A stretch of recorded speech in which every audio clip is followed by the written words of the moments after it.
Riddler has his head tilted slightly here, which is a method of sound localization. When we tilt our head, it gives our brain another axis to locate sounds from, as one ear is higher than the other, and thus location is far more easy to determine. This is evolved into us whenever our attention is highly focused. Batman, on the other hand, has his eyes fixated on the Riddler, and slowly moves towards him in a cautious manner. He's highly focused on him and incredibly cautious.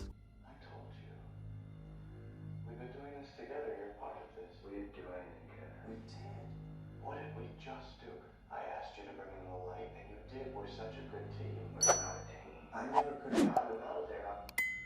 I'm not physical. My strength is up here. I mean, I had all the pieces. I had the answers, but I didn't know how to make them listen. You gave me that. I gave you nothing. You showed me what was possible. You showed me all it takes is fear and a little focused violence. You inspired me. Oh, you goddamn on. The Riddler starts to rapidly blink here, as well as rapidly moves his head. In this context, this shows just how passionate he is about working with Batman. He genuinely believes that they make a good team. Also, his head is even more tilted now, showing an even greater interest in Batman. Batman tenses his mouth when he says we're not a team, and also then constantly steps around. This is all indicative of a buildup of stress, and he uses the tense mouth and movement of his legs to help him pacify that feeling of stress. A pacifying behaviour is the way our brain releases stress by distracting your brain. These behaviours are controlled and regulated by the limbic system. Clearly, what the Riddler is saying is angering Batman.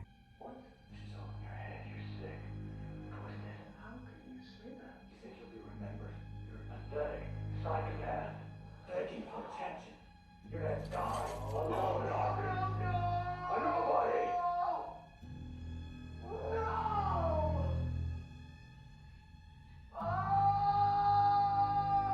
This is not how this was supposed to go! I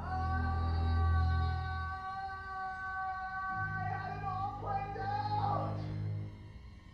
We were gonna be safe here! We could watch the whole thing together. Watch what?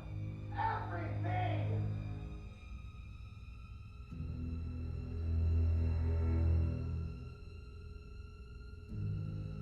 Batman now has his mouth open. His brain is activating the defense mechanism, and he opens his mouth to fill himself with as much oxygen as possible in order to improve his chances of survival should he enter a fight. Our brains don't know that we live in a civilization, and they take every bit of stress as if it were an immediate physical threat. The Riddler also pacifies and distracts himself by pacing around with his legs. The stress caused by the rejection from Batman results in him doing this to try and calm himself down. It's the same reason why we feel a compulsion to pace around the room when we're on the phone with someone. We need to do something with our bodies. It was all there.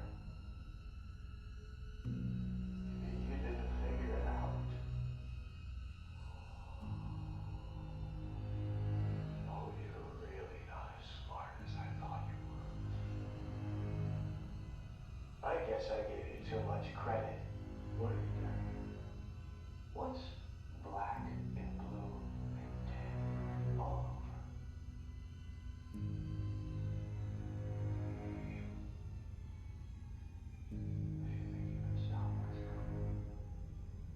What have you done?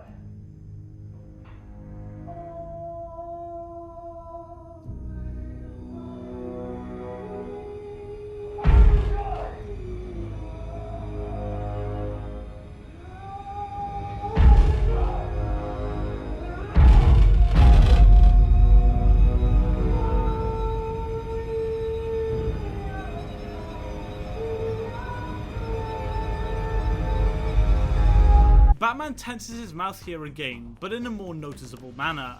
He's experiencing even more stress as the Riddler torments him. He also begins to hyperventilate, which is again the defense mechanism in his brain trying to give him the oxygen and thus energy he needs to fight the stressor. Only this stressor isn't physical. It's really accurate body language. Overall, this scene is really well done, and they give off some really realistic body language. I'm not too sure about the Riddler's screaming, as it definitely wasn't synchronized with the rest of his body language. However, he's supposed to be insane, so his body language isn't really going to conform to any norms. It's a really good scene. Thank you so much for watching this video, guys. If you did enjoy it, please be sure to hit the like button and subscribe for more content, and I'll see you in the next video. Goodbye.